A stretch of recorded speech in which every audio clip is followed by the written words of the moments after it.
कंजूस और उसका सोना। एक गांव में एक अमीर जमींदार रहता था। वह जितना अमीर था उतना ही कंजूस भी। अपने धन को सुरक्षित रखने का उसने एक अजीब तरीका निकाला था।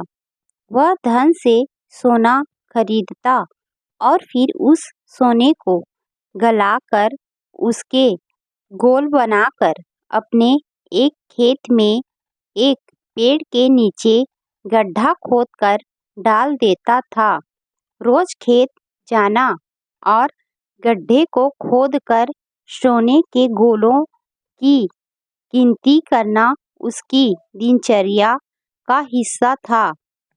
इस तरह वह सुनिश्चित करता था कि उसका सोना सुरक्षित है। एक दिन एक चोर ने कंजूस आदमी को गड्ढे में से सोना निकालकर गिनते हुए देख लिया। वह छुपकर उसके जाने का इंतजार करने लगा। जैसे ही कंजूस आदमी गया, वह गड्ढे के पास पहुंचा और उसमें से सोना निकालकर भाग गया। अगले दिन जब कंजूस आदमी खेत में गड्ढे के पास पहुंचा तो सारा सोना नदारद पाकर रोने पीटने लगा। उसके रोने की आवाज वहां से गुजरते हुए राहगीर के कानों में पड़ी तो वह रुक गया। उसने कंजूस आदमी से रोने का कारण पूछा तो कंजूस आदमी बोला, मैं लूट गया, बर्बाद हो गया।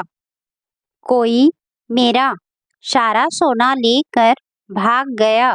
अब मैं क्या करूँगा? सोना किसने चुराया? कब चुराया? राहगीर आश्चर्य में पड़ गया। पता नहीं चोर ने कब इस गड्ढे को खोदा और सारा सोना लेकर 9-2-11 हो गया। मैं जब यहाँ पहुँचा तो सारा सोना गायब था। कंजूस आदमी बिलखते हुए बोला, गड्ढे से सोना ले गया।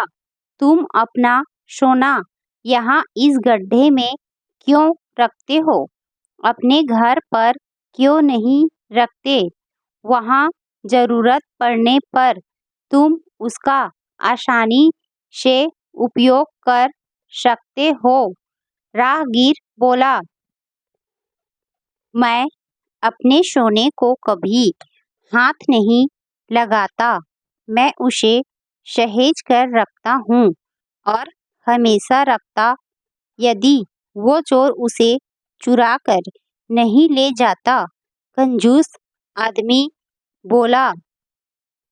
यह बात सुनकर राहगीर ने जमीन से कुछ कंकड़ उठाए और उसे उस गड्ढे में डालकर बोला, यदि ऐसी बात है तो इन कंकड़ों को गड्ढे में डालकर गड्ढे को मिट्टी ढक दो और कल्पना करो कि यही तुम्हारा सोना है, क्योंकि इनमें और तुम्हारे सोने में कोई अंतर नहीं है। ये भी किसी काम के नहीं और तुम्हारा सोना भी किसी काम का नहीं था।